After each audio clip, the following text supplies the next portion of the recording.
We're going to create a character for every major edition of D&D. That's the original edition released in 1974. And then we're going to go on to Advanced Dungeons and Dragons, which is like 79. And then we're going to go on to second edition Advanced Dungeons and Dragons. And then we're going to go on to third edition and then fourth edition. And then maybe fifth edition, depending on how things go. And we're going to try and make a fighter. And there's a reason I say try. You're going to find out in a minute. We're going to try and make a fighter in each edition and just find out what happens. And we're going to play by the rules.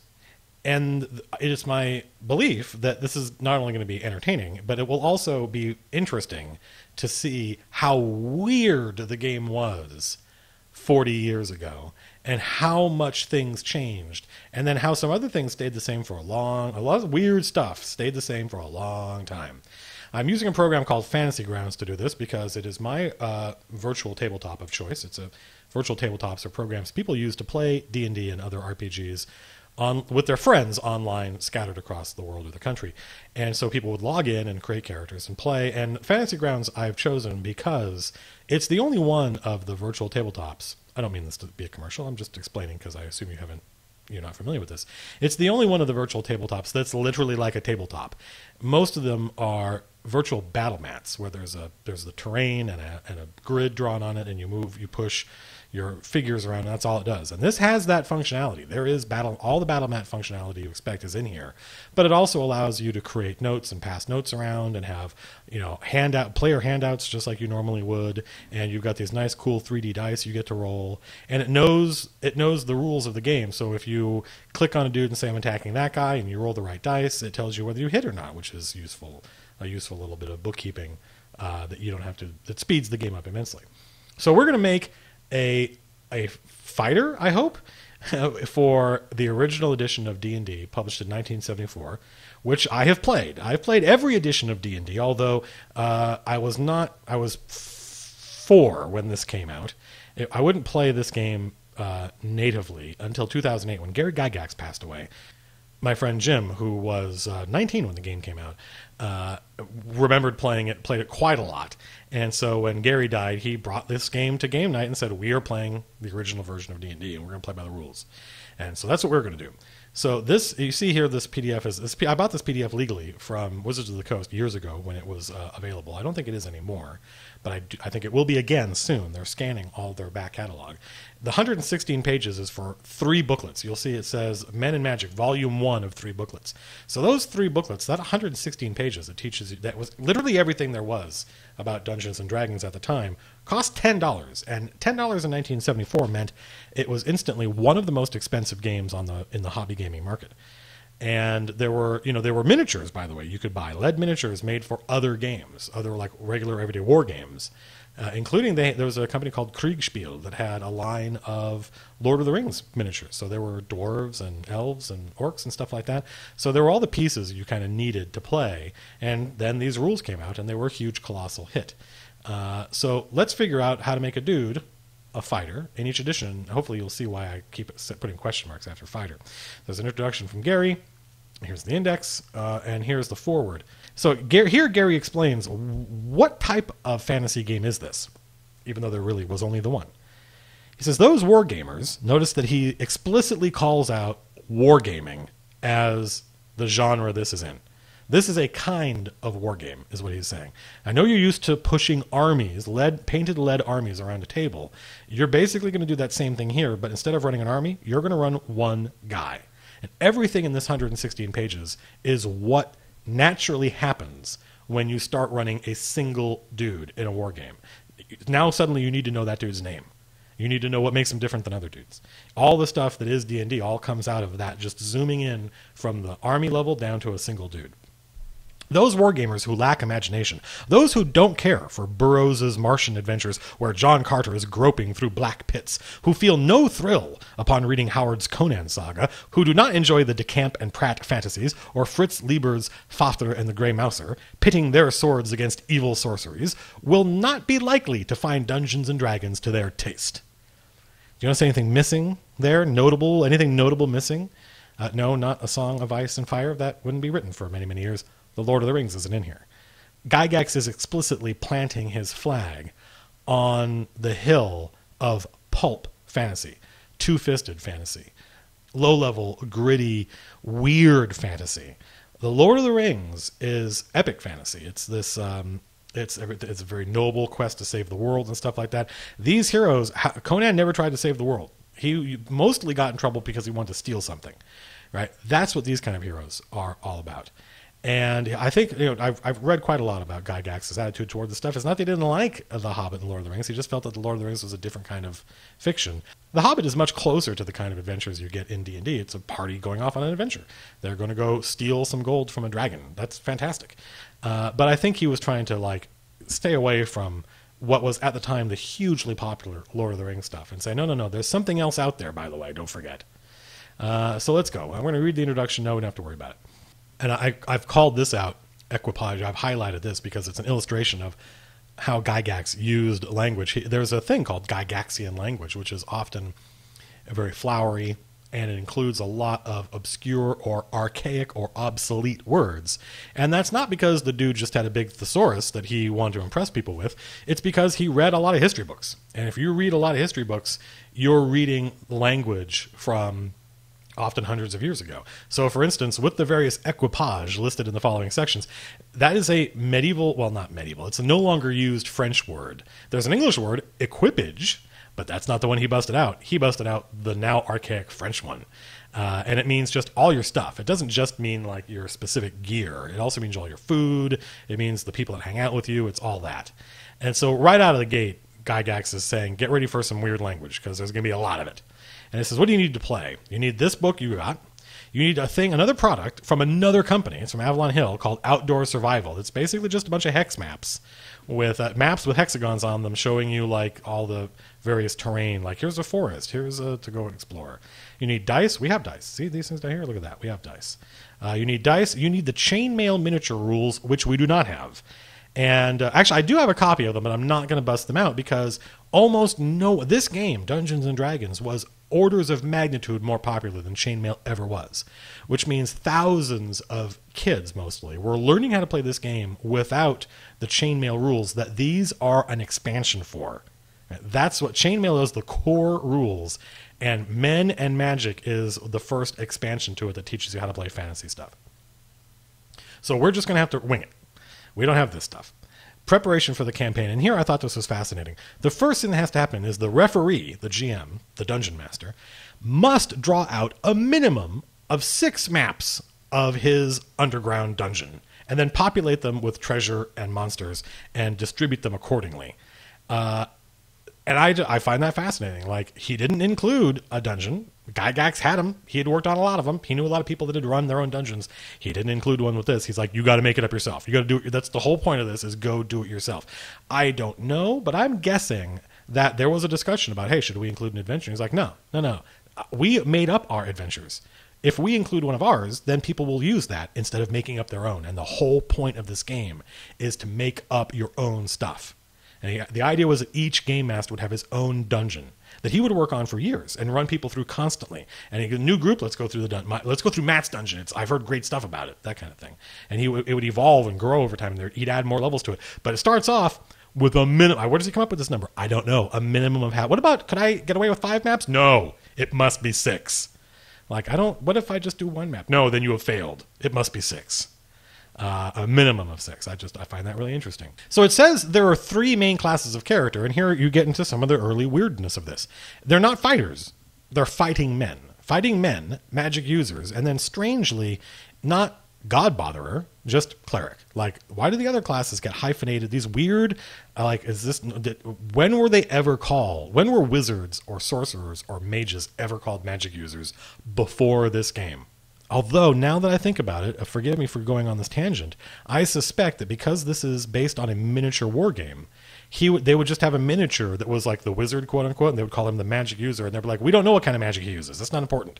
At the scale that we play at, where there are hundreds of guys on this table, this guy is just the dude who can cast spells. And they're like, what kind of spells are they? Are they necromancy? Is he a necromancer? Is he a sorcerer? Is he going to charm you? We don't know. We don't care. He just uses magic. That's the level of detail we're at. So it's my suspicion that that's where magic user comes from, but who knows? So he describes how fighting men can be this, that, thing. And then he literally says here, so keep in mind, he didn't say pick one. He just said there are 3, and you'll see why in a minute. So a fighting man includes this, that, and the other thing. What is there about a fighting man? You can use all magical weaponry. So the first thing out of the gate is he says, here's why you want to be a fighter. Here's why they're cool. Any magic weapon you pick up, you can use. And by implication, that's not true of the other classes. Apparently, if a magic user picks up a magic sword, he can't use it. But a fighter can use all of them. He gets more hit dice, which is not well explained here, by the way. So if you're 9 years old, as many people were trying to figure this out, good luck. Hit dice are the score of which determines how many points of damage can be taken before a character is killed. Again, a very strange formulation there of language.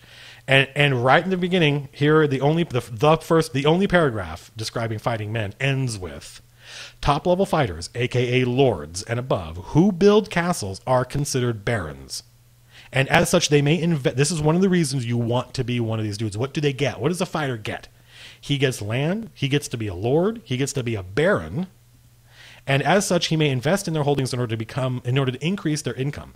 And then it says how much you get. How much income do you get? A base income is a tax rate of 10 gold pieces per inhabitant of the barony per game year. So the paragraph describing fighting men, this is not an optional rule, this is not an advanced rule, it's right up front.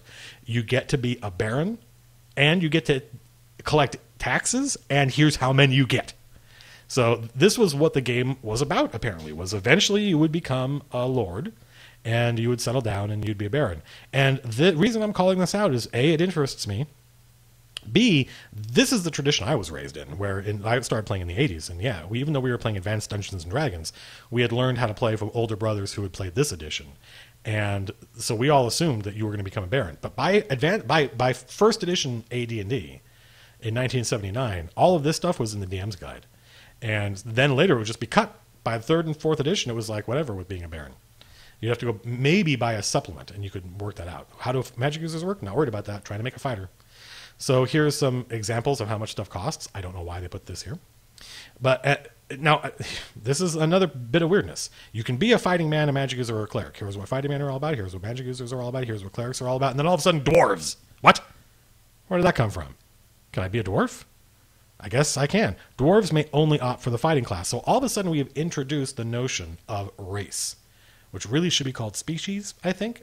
But this is the 70s, so it's race. And you can be a dwarf. But if you're a dwarf, you can only be a fighter. Can you be a human? It doesn't say. It says elves, halflings, everything else.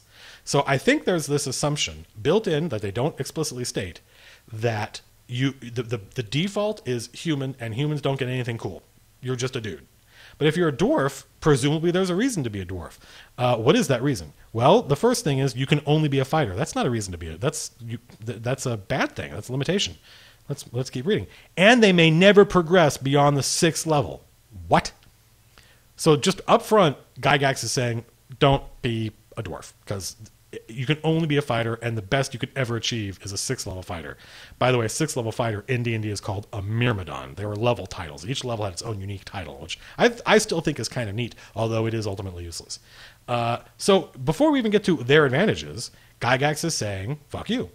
You want to be a dwarf wizard? No, there is no such thing. You want to be a 7th level dwarf anything? No, there is no such thing. And I know why he did this, because people asked him many years later, and he said, well, I felt as though the game should be about human beings. I felt like the base assumption of the world of D&D is the base assumption of all those pulp novels, which is that human beings and their culture is the new one on the scene, and the old civilizations are the elves and the dwarves, and they are in decay. So that's a perfectly legitimate idea. This is built into the assumption of D&D that human civilization is not as advanced as the elves and the dwarves. That's why all this awesome stuff is like a wand of cold, a ring of X-ray vision. That's why these things are buried out in dungeons, is because they're in the ruins of these older, more advanced civilizations. And the ability to make these things is often now lost. But it just seems very strange. So the way he decided to enforce this idea that the world was about human beings is saying there just aren't 7th level dwarves, and you could never be one. Which seems very weird to me. Why not let the players play whatever they want and then make explicit that they're the exception? That there's just not that many dwarves in the world, but many of them are your heroes, and just call it good. You didn't do that. So then we go on to what is good about being a dwarf. They have a high level of magic resistance. That's nice. They add 4 levels. So a 6th level dwarf is like a 10th level human when it comes to resisting magic, which they haven't really explained how to do yet, but whatever, we presume they will. 2, they are the only characters able to fully employ the +3 magic warhammer. I don't know, how do you half employ it? I don't know. But that would be explained in Volume 2. And then it says, they note slanting passages, traps, shifting walls, and new construction in underground settings. What?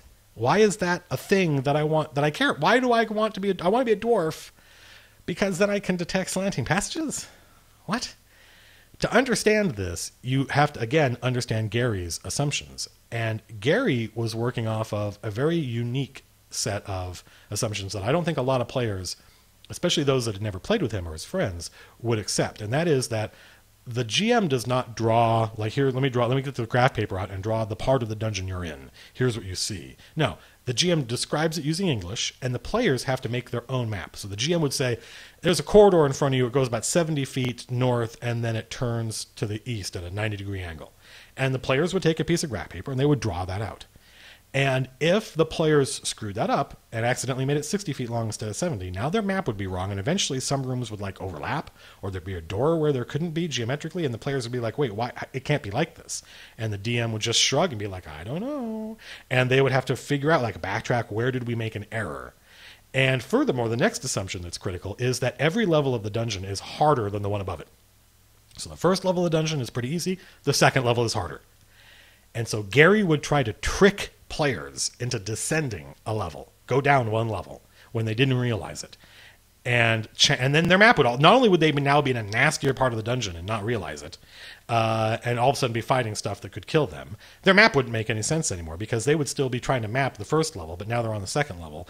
And that was like the kind of tee-hee, I got you thing that Gary and the old guys would do. And that really perplexes me. We never played like that. I mean, maybe we played like that once or twice in the 80s. But very quickly, it's like, this is dumb. This isn't fun. Like, there is this notion of challenging the player, which that does.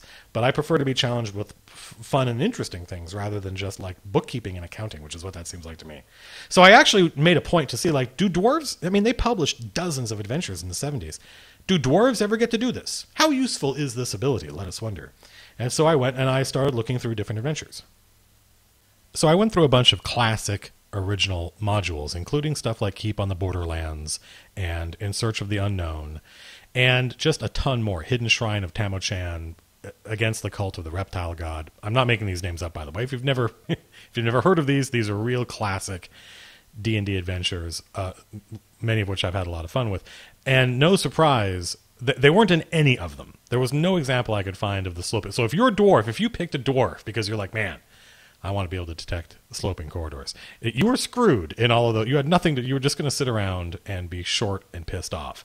But here in Temple of Elemental Evil, you dwarf PCs, finally you get your chance to show off what makes a dwarf special. Because Temple of Elemental Evil, unlike a lot of those other adventures, was written by Gary Gygax, or at least he did the maps and the basic plot and bad guys. I think Frank Metzner? I always thought it was Metzner, but I've never pronounced that name out loud before, so what do I know? Gary Gygax did the maps, and then this other dude did all the heavy lifting. And so when I came across this adventure, I just looked at the maps. I was just looking at maps to see if there was anything like a sloping corridor. And here in Dungeon Level 1 of the Temple of Elemental Evil, there is indeed a sloping corridor. Look, you can see here, it's labeled 109. It's this whole area here. These arrows indicate sloping down. And so I just went Control F and searched for slope. And the first, and as far as I know, only reference is room 109, area 109, the frescoed corridor, which it says here, this passage is evidently one of importance, for it is plastered and painted with the evil scenes typical of the temple. I hate that kind of... I have no problem, by the way, as a GM, with the read this to the player text. I think it can be a lot of fun. It gives the GM a little opportunity to be, dramatic, especially when Gary Gygax writes words like odiferous. That's great stuff. And I think it's fun for the players too. The problem I have, obviously, is when the GM or the author of the adventure, tells the players what to conclude, what to think. This passage is evidently one of importance. Well, why don't you describe it in a way that makes it sound important? And then the players will go, wow, this place must be important. And then they feel like they figured something out rather than just being told what to think. Anyway, that's not why we came here. Rant over. The east-west 10-foot wide passage leading to this area slopes gradually downward to it. The 10-foot slopes gradually downward to it. This area, is it referring to the passage or this area? This is perhaps not the most well-constructed sentence I've encountered today. This 20-foot wide corridor in turn gently descends toward dungeon level 2. These gradients are such that only dwarves or gnomes easily notice them, 75 and 8% chance. Others do not do so unless they roll a marble down and see and go, hey, look, why is it rolling that way? So here you get an example of what Gary was going for. If you go down from level X to level X, if you go down a level, you are going down one difficulty level, and the monsters are going to be nastier. And if you didn't realize that you're not prepared, haha, isn't that funny? I guess. And I don't know, is that fun? It doesn't sound like fun to me, but who am I to judge? But this is, as far as I can tell, one of the only instances in at least the stuff they published. Obviously, you are free to make up your own stuff, where a dwarf would actually get to use his, hey, this is not a level surface ability. So that's what you get for playing a dwarf. And there's other stuff you get for being an elf and other stuff you get for being a halfling. But again, they have limits to what level they can be. An elf can't be higher than a 4th level fighter or an 8th level magic user, interestingly enough. And they can, by the way, elves can be either a fighter or a magic user, fine. And they can freely switch whenever they choose from adventure to adventure. Does that make any sense to anybody? Like, hey, Phil, what are you playing? Oh, I'm playing Theodoric the elf. Oh, cool. Is he a fighter or a magic user? I don't know. I don't know. It depends on how I feel. Maybe a magic user this time. That's. I don't get to go to work and say, I'm going to be an artist today. And then tomorrow, I guess I'm not an elf, Gary would say. Gary would say, you're not an elf. So I think this may kind of be the beginning of the notion that elves kind of transcend these human ideas of class. But isn't that a strange way to do it? Like, we've only been living with the idea of fighters and the idea of class is only 3 pages old, and already we have elves as kind of a weird exception to it. And again, there's nothing about being a human. He does say if you want to, they explicitly say in these rules in 1974, do what you want. What do you want to play? Do you want to play a dragon as a PC? Fine. Just make sure that you begin relatively weak and work your way up. So you can be a dragon if you want, but you suck at being a dragon. You're a baby dragon. That's perfectly reasonable. Later on, players would get really uppity about this kind of stuff, and that always kind of flummoxed me. So we have to pick an alignment. So at this point now, we're making choices. So let's start with our character. I'm gonna use a blank character sheet here. Actually, there is built into this rule set for Fantasy Grounds. I could make a character. I could use a character sheet, right? This was a character sheet, but this is way more elaborate than they had in 1974. In 1974, they literally just used pen and paper. So I am going to make a new dude, and his name is going. When I played D&D as a teenager, I named my characters after characters from Frank Herbert's science fiction novel Dune. And at the time, when we were teenagers, it didn't seem like we were ripping people off. It was just our thing, like putting a sticker on your notebook or something. Later, when we would be in college, it would suddenly become, oh, you should come up with an original name and there should be authenticity. But when we were teenagers, we didn't care. We just wanted to have fun. So I would call my character Duncan, for instance, from Duncan, Idaho. Duncan. And I think he's going to be a fighter. We will see. So his name, Duncan. And his class, we don't know yet. I think he's going to be a fighting man, but we're going to see. Alignment. I think Duncan is lawful. But it doesn't say lawful, you'll note. It says law. And you'll notice the absence of good and evil. And it doesn't even really explain what alignment is. It just says, before the game begins, it is not only necessary to select a role, by which he means a class, but it is also necessary to determine what stance the character will take. Stance on what? Well, on law, neutrality, or chaos. Again, he's hearkening. Remember I said he plants this flag on the hill of pulp fantasy. Not Tolkien's epic fantasy, which is very much about good and evil. It's very Catholic. But about when you read like the Elric books by Michael Moorcock, or another kind of text for this is 3 Hearts and 3 Lions by Paul Anderson, they're not worried about good and evil. They have a completely other thing they're worried about. Elric serves the gods of chaos, and he tries to fight the gods of law. Good and evil do not enter into it. So they don't enter into it here either, because that's the kind of stuff Gary liked. And a man can be any of these. I'm going to pick lawful just because, I don't know, it sounds good to me. I think Duncan, I don't know Duncan well yet, but he seems like a straight up kind of guy. And we're going to have stats, too, in a minute. You can probably guess what they are. So determination of abilities, and this is where things get really weird. If you've played any edition of D&D or ever made a dude ever in any game, Mass Effect, doesn't matter. Prior to the character selection by the players, it is necessary for the referee to roll 3 six-sided dice in order to rate each as to various abilities. And this is a very confusing sentence for a lot of reasons, and would confuse people historically for years. First of all, the idea that I don't get to roll my dude's stats is very strange. The GM is going to do it for you. He's going to tell you, all right, Dave, your strength is this, your intelligence is this. Now pick what you want to be. And you'd be like, oh, well, according to you, whose die roll I didn't see, I got a high intelligence, so I'll play a wizard because they need a high intelligence. But the other thing that was confusing is the phraseology here. Roll 3 six-sided dice in order to rate each as to various abilities. That is ambiguous. It could mean roll 3-sided dice in order, the first one being strength, the second one being intelligence. That's what in order means. Why would I do that? To rate each ability variously.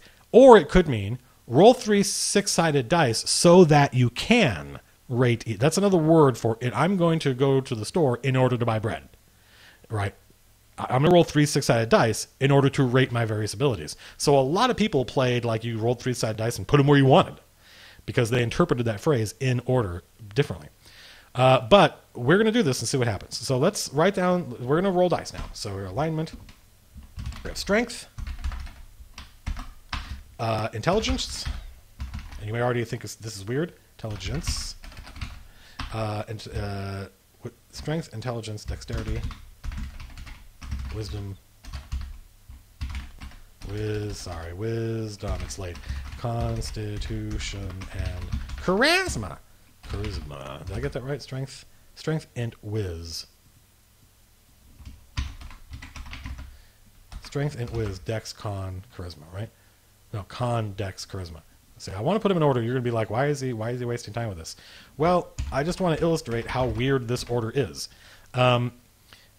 For years, it would just seem strange that they weren't grouped based on like physical and mental. We have a physical stat, we have a mental stat, we have a mental stat, we have a physical stat, we have a physical stat, we have a mental question mark stat. Well, there's a reason for this. In this version of D&D, these 3 stats, strength, intelligence, and wisdom, they basically determine what kind of class you're going to play. Fighting men want high strength, magic users high intelligence, clerics high wisdom. And then these 3 things are just, everybody wants all those equally. So now we're going to figure out which we have of what. And this is the point at which we figure out what we want to play. Like I thought I was going to make a fighter. In Advanced Dungeons & Dragons and all the other ones, we're going to just be able to choose. It's our choice. Well, actually, AD&D, I think, is still, we'll get there. But certainly 2nd edition, 3rd edition, 4th edition, 5th edition, pick what you want to play. But here, we don't know yet. So I want to be a fighter, and you can be. Like, there's nothing stopping you in this edition of the game from making a bad fighter, although wait till Advanced Dungeons & Dragons. So we're going to roll 3 dice, 1, 2, 3. And my first stat is an 11. 11 strength. That's not bad, actually. Considering you're rolling 3 six-sided dice, that's pretty good. Intelligence. How smart is Duncan? Wow, Duncan he's pretty smart. He's got 13 there. These are remarkably high stats. How wise is Duncan? 9, 10, 11. Pretty good. And let's see, how healthy? How much? What is my constitution? 3, 4, 5, 6, 7. Well, at this point, actually, things are going pretty well because these next 2 stats don't really matter. Here's an 11. If you do the math, you realize that this character is above average. 9, 10, straight up 10. Because I believe the average on 3, 6, 9, 10 and a half is the average. So that's a 10 there. So with the exception of my constitution, all of my scores are above average. Or average or above. So that's pretty good. What I should be, and what Gary expects, is that I will be a wizard. But I don't want to play Duncan the Wizard. I want to play Duncan the Fighter. And I'm going to put down class, Fighter. And I'm going to have some money. And the rules say I also roll 3 six-sided dice and multiply the result by 10. Wow! That is 16. So I have 160. That's very high above average. I have 160 gold. to spend on my gear. I'm also going to get an armor class, and I'm going to get some hit points. Let's see how we figure that out. Determination of abilities, we did that. Explanation of abilities. The first three, Strength, Intelligence, Wiz, are the prime... What does that mean, prime requisite? You will see.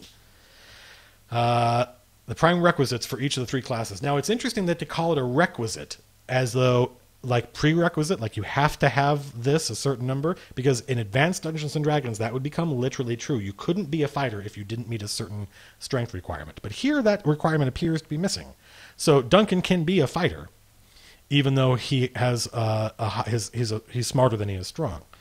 And the idea here is, and this is really weird, by the way, look at this here. Strength is the prime requisite for fighters, and that sort of probably makes sense because you figure I got to swing a sword, I need to be good at that. But then it says clerics can use strength on a 3-for-1 basis in their prime requisite area, wisdom, for purposes of gaining experience only. What? Wow. So if you puzzle your way through this, you may conclude, and this was another issue that people were really confused about for years, that for the purposes of gaining experience, what does that mean? We don't know yet. A cleric would use his wisdom plus a third of his strength, because he's kind of a fighting priest. But here's where we figure out what that whole idea of your prime requisite means. If your prime requisite is 15 or more, you literally earn XP faster. You and I can both kill the same orc. And if you're stronger than me, you level up faster. You become a better fighter faster because you're stronger. And in fact, if I made Duncan a wizard, because he has a 13 intelligence, I would level up 5% faster. But I don't want Duncan to be a wizard. I want him to be a fighter. We're going to make 4 or 5 fighters, and they're all going to be Duncan. And so we're going to see if we can do it. Like languages, because my intelligence is higher than 10, characters with an intelligence above 10 may learn additional languages, one for every point above 10. So I have 4 languages. In fact, I'm going to write that down. Alignment law, languages. Common, I get for free. And then for every point above 10, so 11, 12, 13, 1, 2, 3, I'm going to speak Elven. That seems useful. I'm going to speak Dwarven, because I know they're dwarves. And I'm going to speak Orcish, because when I meet some orcs, I want to be able to treat with them and say, hey, don't kill us. Let's talk in your heathen lingo. So now I've got a couple of languages. We're going to talk about non-player characters for a little while. We don't have to worry about that. This is where charisma enters into things. How many guys can I hire? How do people react to me? Well, that's what your charisma determines.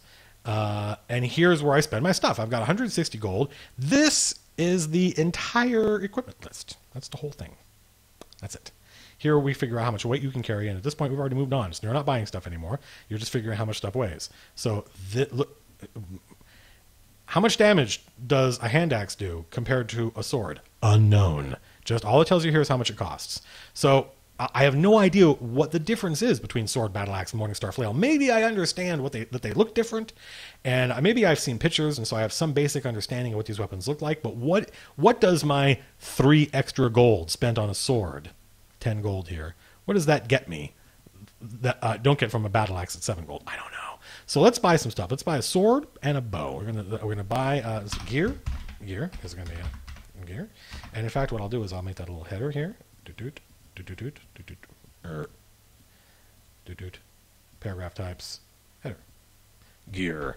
And now this is, I'm going to have a sword, and I believe a sword is 10 gold. So let's put down right how much it costs so I can keep a running tab. I'm going to buy a longbow, because if I end up fighting harpies, I want to be able to shoot at them instead of just shouting at them in frustration. A longbow is 40 gold, and it's 2 words, apparently not 1. It's important. It's important.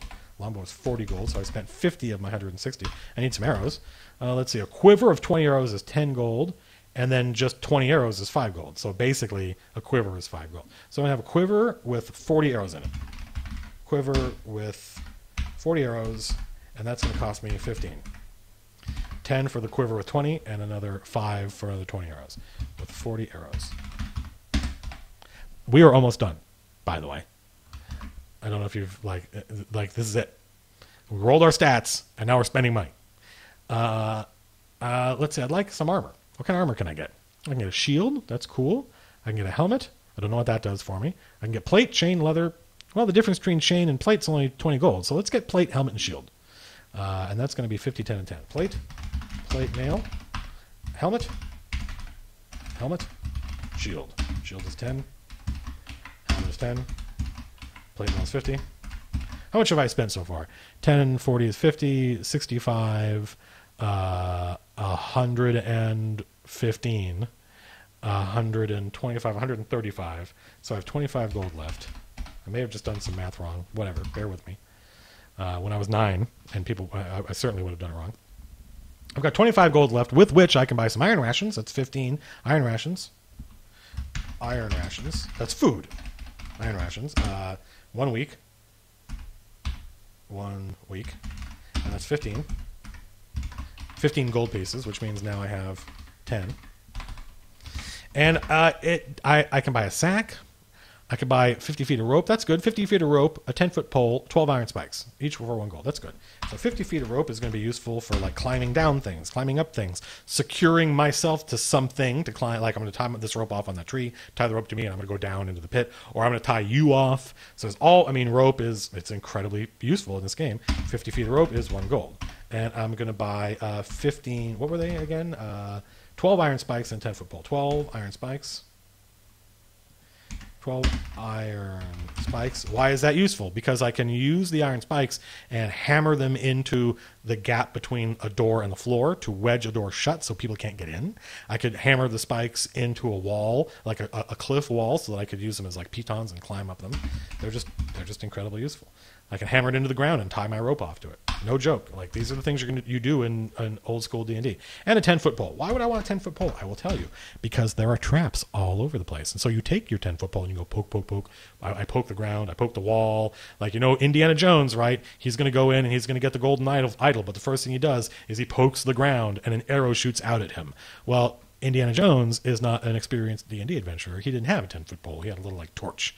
He should have had a 10-foot pole, and he would have been able to prod safely from farther away. So 10-foot pole is what this is good for. Pole, and that's only 1 gold.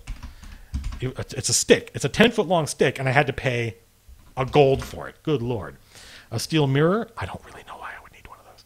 A flask of oil and a lantern. That would be 12, and at that point I think we're done. In fact, I'd be a little bit over. So somebody else is going to have to buy that in the party so that we have a light. And what I'd like to buy is a bedroll and a tent, but I don't see them on here. I can't sleep, apparently. Let's buy some torches. 6 torches. Now, depending on how familiar you are with D&D, this may seem like incredibly mundane stuff to do. You might be like, wait a minute, hang on a minute. Why are we... This is it? Yes, this is it. This is what my dude can do. He can swing a sword. He can shoot a bow. He's hard to hit because he's in plate mail. We'll get to that. He can survive for about a week on the food in his backpack. He doesn't have a backpack. Does he? How do I get a backpack? Is it listed on here? Leather backpack, 5. Leather backpack, 5. And now I've basically spent all my gold. I think I've got like 5, 6, 7, 8, 9. So I think I've got 1 gold left. So that's it. And my adventure, when we go off on adventure with Duncan the Fighter, what is he going to be able to do in combat? He can swing his sword. He can shoot his bow. And apart from that, he's got to use his fucking head. He's got to figure shit out using his head and the environment and some rope and a pole and some torches. That's it. That's the game. And we're getting pretty close to done. When I played this game in 2008, when my friend Jim busted this out and said, let's play, our characters were stored purely on the 3x5 card, and you can see why. There's a couple things missing, so let's see. Levels. Well, we're a veteran right now. You may have. I mentioned that a level 6 fighter was a Myrmidon. Remember that? Here he is, level 6 fighter, Myrmidon, rather. And you're a hero when you're 4th level, 1, 2, 3, 4, and you're a superhero later on. Now that doesn't mean like you're fucking Batman or the Flash or Superman. It means in a miniature war game, and you've got a painted army of faceless dudes. Here's these pikemen. I've got 20 of them. What are their names? I don't know. And I've got this guy over here who's the leader. That's called the hero unit, and he has a name, and if he survives, he may get experience and level up and become a better leader. And if he does that, then he becomes a superhero. That's where he's a super heroic unit, not a superhero with a cape. And then eventually become a lord. And that's like it. There's nothing after that. You can keep leveling up, but stuff basically doesn't get better for you. So how many hit points do I have? I have 1+1 accumulative hits. And you have to read around and figure out dice for cumulative hits, hit dice. It's the total of dice, and the dice are a D6. That's it. Right? There's no such thing as like a wizard gets a D4, and that's later on. That was an expansion called the Greyhawk expansion that introduced the paladin and the thief, and the idea that different classes rolled different dice to figure out how many hit points there are. We're all rolling a D6. The only difference is, fighters are better than magic users because we get on average one more hit point.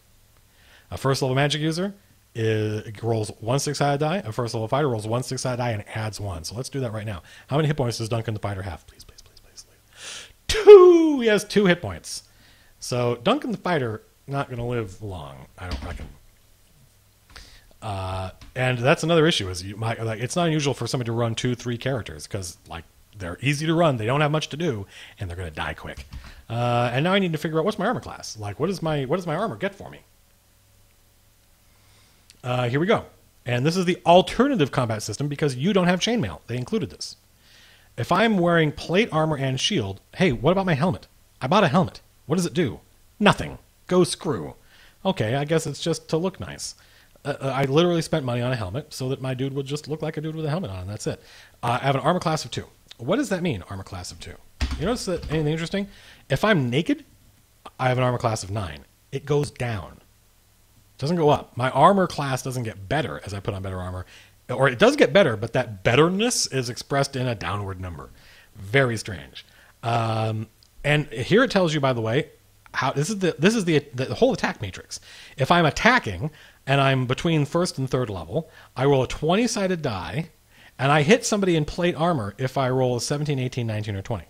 So this whole chart is combat. How much damage do I do?